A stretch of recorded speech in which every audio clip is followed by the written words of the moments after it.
ಎಲ್ಲ ಒಂದು SLC ವಿದ್ಯಾರ್ಥಿಗಳಿಗೆ ಈ ಒಂದು ವಿಡಿಯೋಗೆ ಸ್ವಾಗತ. ನಿಮಗೆ ನಾಳೆ ನಡೆಯುವಂಥ ಅರ್ಧ ವಾರ್ಷಿಕ ಪರೀಕ್ಷೆ ಗಣಿತ ವಿಷಯದ ಈ ಒಂದು ವಿಡಿಯೋದಲ್ಲಿ ಮಾಡಲ್ ಕ್ವೆಶ್ಚನ್ ಪೇಪರ್ ನೋಡ್ತಾ ಇದ್ದೀವಿ. ಸೊ ಈ ಒಂದು ವಿಡಿಯೋದಲ್ಲಿ ನಿಮಗೆ ಒಂದು ಮಾಡಲ್ ಕ್ವೆಶ್ಚನ್ ಪೇಪರ್ ಕೊಡ್ತಾ ಇದ್ದೀನಿ.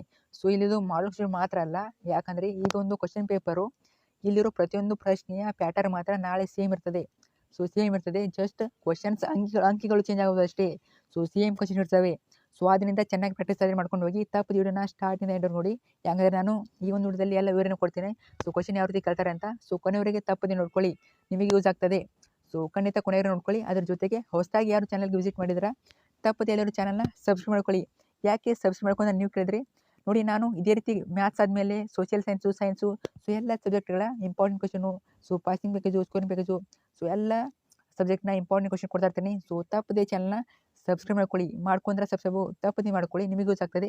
ನೀವೇನಾದರೂ ಮಿಸ್ ಮಾಡಿದ್ರೆ ನಿಮಗೆ ಲಾಸ್ ಆಗ್ತದೆ. ಸೊ ಪ್ರತಿಯೊಂದು ವಿಡಿಯೋದಲ್ಲಿ ಇದನ್ನೇ ಹೇಳ್ತೀನಿ, ಯಾಕಂದರೆ ನಿಮಗೆ ಯೂಸ್ ಆಗಲಿ ಅಂತ ಹೇಳ್ತಾ ಇರ್ತೀನಿ. ಸೊ ತಪ್ಪದೆ ಚಾನಲ್ನ ಸಬ್ಸ್ಕ್ರೈಬ್ ಮಾಡ್ಕೊಳ್ಳಿ. ಅದ್ರ ಜೊತೆ ವಿಡಿಯೋನ ಲೈಕ್ ಮಾಡಿ. ಸೊ ತಪ್ಪದೆ ಲೈಕ್ ಮಾಡಿ, ಯಾಕಂದರೆ ನೀವು ಲೈಕ್ ಮಾಡೋದ್ರಿಂದ ಇದೇ ರೀತಿ ಎಲ್ಲ ವಿದ್ಯಾರ್ಥಿಗಳ ವಿಡಿಯೋ ಶೇರ್ ಆಗ್ತದೆ. ಮತ್ತು ತಪ್ಪದೆ ನಿಮ್ಮ ಫ್ರೆಂಡ್ಸ್ಗೆ ಕೂಡ ಶೇರ್ ಮಾಡಿ, ಗ್ರೂಪ್ಸ್ಗೆ ಶೇರ್ ಮಾಡ್ಕೊಳ್ಳಿ ವಾಟ್ಸಪ್ನಲ್ಲಿ. ಸೊ ಬನ್ನಿ ವಿಡಿಯೋನ ಶುರು ಮಾಡೋಣ, ಟೈಮ್ ವೇಸ್ಟ್ ಮಾಡೋದು ಬೇಡ. ಸೊ ನೋಡ್ಕೊಳ್ಳಿ, ಕ್ವಶನ್ ಬಂದುಬಿಟ್ಟು ನಮಗೆ 80 ಮಾರ್ಕ್ಸ್ ಎಕ್ಸಾಮ್ ಇರ್ತದೆ. ಸೊ ನಮಗೆ ಮಲ್ಟಿಪಲ್ ಚಾಯ್ಸು 8 ಇರ್ತವೆ. ಸೊ ಬಹು ಆಯ್ಕೆ ಪ್ರಶ್ನೋತ್ತರಗಳು 8 ಇರ್ತವೆ. ಸೊ ಇಲ್ಲಿ ನೋಡ್ಕೊಳ್ಳಿ ಯಾವ ರೀತಿ ಇವೆ ಅಂತ. ಸೊ ಇಲ್ಲಿ ಯಾವ ಟಾಪಿಕ್ ಮೇಲೆ ಕ್ವಶನ್ ಇವೆ, ನಾಳೆ ಅದೇ ಟಾಪಿಕ್ ಮೇಲೆ ನಿಮಗೆ ಕ್ವಶನ್ ಆದ್ರೆ ಕೇಳ್ತಾರೆ.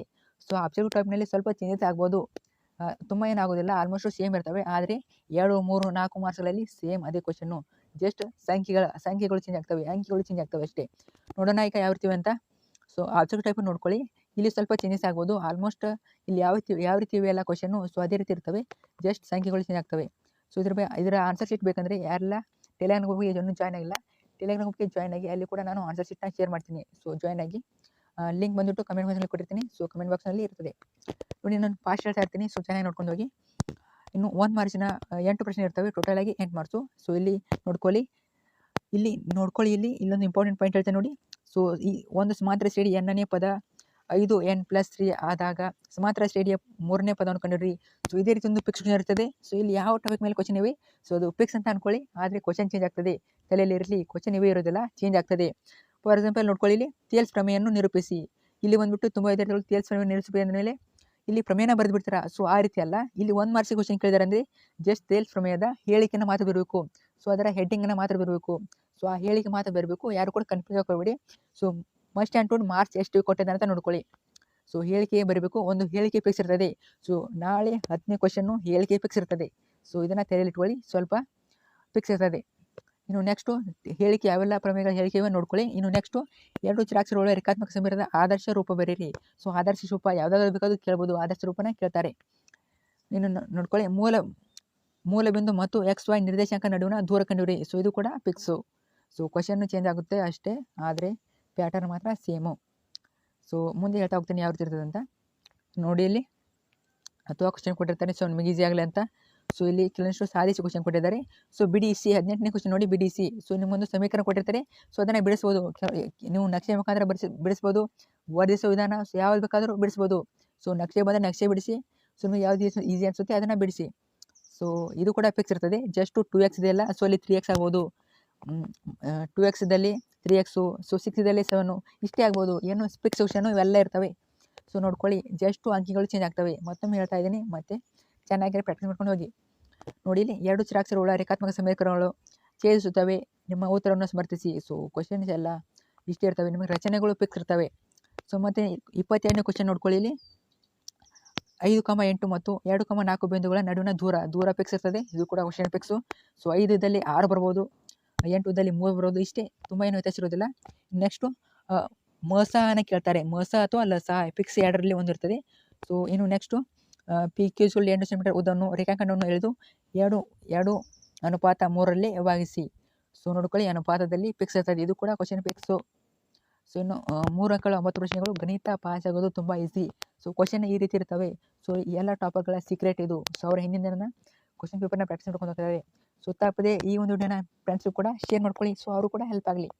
ಸೊ ನೋಡ್ಕೊಳ್ಳಿ, ಇಲ್ಲಿ 3 ಅಂಕೆ ಎಷ್ಟು ಸಂಖ್ಯೆಗಳು 7ರಿಂದ ಭಾಗಿಸಲ್ಪಡುತ್ತವೆ. ಸೊ ಇದಕ್ಕೆ ಈ ರೀತಿಯ ಕ್ವಶನ್ ಕೇಳ್ತಾರೆ. ಇನ್ನು ನೆಕ್ಸ್ಟ್ 27ನೇ ಕ್ವಶನ್ ನೋಡ್ಕೊಳ್ಳಿ, ಅಥವಾ ಕ್ವಶನ್ ಕೊಟ್ಟಿದ್ದಾರೆ. ಬಾಹ್ಯ ಬಿಂದುವಿನ ವೃತ್ತ ಕೆಳದ ಸ್ಪರ್ಶಗಳು ಉದ್ದಗಳು ಸಮಾನವಾಗಿರುತ್ತವೆ ಎಂದು ಸಾಧಿಸಿ. ನಾನು ಫಾಸ್ಟಾಗಿ ಹೇಳ್ತಾ ಇದ್ದೀನಿ. ಸೊ ಯಾರು ಕೂಡ ವರಿ ಮಾಡ್ಕೋಬೇಡಿ, ಯಾಕಂದರೆ ನಾನು ಆದಷ್ಟು ಕಡಿಮೆ ಸಮಯದಲ್ಲಿ ಮುಗಿಸ್ತೀನಿ. ಸೊ ನಿಮಗೆ ಯೂಸ್ ಆಗ್ತದೆ. ಸೊ ನೋಡ್ಕೊಳ್ಳಿ, ನಿಮಗೊಂದು ಪ್ರಮೇಯ ಇರ್ತದೆ. ಸೊ 3 ಮಾರ್ಕ್ಸ್ಗಳ 2 ಪ್ರಮೇಯವಿದೆ ನೋಡ್ಕೊಳ್ಳಿ. ವೃತ್ತದ ಮೇಲೆ 2 ಪ್ರಮೇಯಗಳಲ್ಲಿ ಒಂದು ಪಿಕ್ಸ್ ಇರ್ತದೆ. ಸೊ ಬಾಹ್ಯ ಮುಂದಿನ ವೃತ್ತ ಕೇಳಿದ ಪ್ರಶ್ನೆಗಳ ಉದ್ದಗಳು ಸಮಾನವಾಗಿರ್ತವೆ ಎಂದು ಸಾಧಿಸಿ. ಸೊ 2 ವೃತ್ತಗಳ ಪ್ರಮೇಯಗಳಲ್ಲಿ ಒಂದು ಇರ್ತದೆ ಪಿಕ್ಸು, ಮತ್ತು 5 ಮಾರ್ಕ್ಸಿಗೆ 4 ಪ್ರಮೇಯಗಳೇ ಒಂದಿರ್ತದೆ. ಸೊ ಪಿಕ್ಸು ಬಾಹ್ಯ ಮುಂದಿನ ವೃತ್ತ ಕೇಳಿದ ಸ್ಪರ್ಶಗಳ ಉದ್ದಗಳು ಸಮನಾಗಿರುತ್ತವೆ ಎಂದು ಸಾಧಿಸಿ. ಅಥವಾ ಕ್ವಶನ್ ಕೊಟ್ಟಿರ್ತಾರೆ. ಸೊ 2ನೇ ಪ್ರಾಕ್ಟೀಸ್ ಮಾಡ್ಕೊಳ್ಳಿ. ಆದರೆ ಪಿಕ್ಸು ನಾನು ಹೇಳ್ತಾ ಇದ್ದೀನಿ, ನಾಳೆ ಪ್ರಮೇಯ ಇದು ಪಿಕ್ಸು. ಸೊ ಇನ್ನು ನೆಕ್ಸ್ಟು 28ನೇ ಕ್ವಶನ್ ನೋಡಿ. ಎಂಬ ಬಿಂದುಗಳು, ನಾನು ಎಲ್ಲ ಕ್ವಶನ್ ಓದ್ತಾ ಕೊಡಲ್ಲ. ಎಂಬ ಬಿಂದುಗಳು ಸರಳ ರೇಖಾಗತವಾಗಿದ್ದರೆ ಕೆ ಬೆಲೆಯನ್ನು ಕಂಡುಹಿಡಿಯಿರಿ. ಸೊ ಈ ರೀತಿ ಕ್ವಶನ್ ಇರ್ತದೆ. ಸೊ ಯಾರು ಕೂಡ ಮರಿ ಮಾಡ್ಕೋಬೇಡಿ, ಎಲ್ಲ ಕೂಡ ಸೇಮ್ ಇರ್ತದೆ.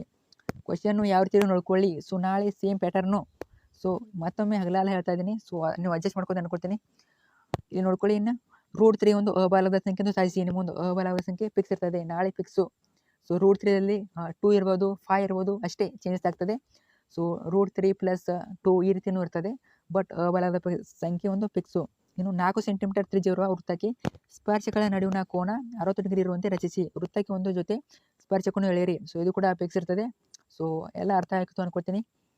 ಸೊ ಚೇಂಜಸ್ ಆಗ್ತದೆ question, but pattern same. So ನಾನು ಸ್ಕ್ರಾಲ್ ಮಾಡ್ತಾ ಇರ್ತೀನಿ, ನೋಡ್ಕೊಳ್ಳಿ. ಸೊ ಎಲ್ಲ ಕ್ವಶನ್ನ ನೋಡ್ಕೊಳ್ಳಿ. 37ನೇ ಕ್ವಶನ್ ನೋಡಿ. ನಕ್ಷಾ ವಿಧಾನದಿಂದ ಬಿಡಿಸಿ. ಸೊ ನಕ್ಷೆಯ ಮೇಲೆ ಒಂದು ಪಿಕ್ಸ್ ಇರ್ತದೆ. ಗ್ರಾಫ್ ಹಾಕೋದೆಲ್ಲ ಗೊತ್ತಿರುತ್ತೆ ಅನ್ಕೊಳ್ತೀನಿ. ಸೊ ಪಿಕ್ಸು ಕ್ವಶನ್ ಇರ್ತದೆ. ಇಲ್ಲಿ x + y = 5, 2x - y = 4, ಎಷ್ಟು 2xದಲ್ಲಿ 3 ಆಗ್ಬೋದು ಅಷ್ಟೇ. So same question. ಇನ್ನು 38ನೇ ಕ್ವಶನ್ ನೋಡಿ. ಪೈಥಾಗೋರಸ್ನ ಪ್ರಮೇಯವನ್ನು ನಿರೂಪಿಸಿ ಮತ್ತು ಸಾಧಿಸಿ. ಪಿಕ್ಸ್ ನಿಮಗೆ ಪೈಥಾಗೋರಸ್ ಪ್ರಮೇಯನ ಕೇಳ್ತಾರೆ ಅಂತ ಹೇಳೋಕ್ಕಾಗಲ್ಲ. ನಿಮಗೆ 4 ಪ್ರಮೇಯಗಳಲ್ಲಿ ಯಾವ್ದಾದ್ರು ಕೇಳ್ಬೋದು. ಥಿಯರ್ಸ್ ಆಗಿರ್ಬೋದು, ಕೋನ ಪ್ರಮೇಯ. ಸೊ 4 ಪ್ರಮೇಯಗಳಲ್ಲಿ ಒಂದು ಪ್ರಮೇಯ ಫಿಕ್ಸ್ ಇರ್ತದೆ. ಆಲ್ಮೋಸ್ಟು ವೆರಿ ಇಂಪಾರ್ಟೆಂಟು ಪೈಥಾಗೋರಸ್ಸು ಮತ್ತು 1ನೇ ಪ್ರಮೇಯ ಥಿಯರ್ಸ್ ಪ್ರಮೇಯ. ಸೊ 2 ಕೂಡ ಇಂಪಾರ್ಟೆಂಟು. ಆಲ್ಮೋಸ್ಟ್ ಎಲ್ಲ 4 ನೋಡ್ಕೊಂಡು ಹೋಗಿ, ಯಾವುದು ಬೇಕಾದ್ರೆ ಬರ್ಬೋದು. ಫಿಕ್ಸು ಒಂದು ಪ್ರಮೇಯ ಇರ್ತದೆ 5 ಮಾರ್ಕ್ಸಿಗೆ. So all the best. ಎಲ್ಲರೂ ಕೂಡ ತಪ್ಪದೆ ಈ ಒಂದು ನಿಮ್ಮ ಫ್ರೆಂಡ್ಸ್ಗೆ ಶೇರ್ ಮಾಡಿ. Thank you.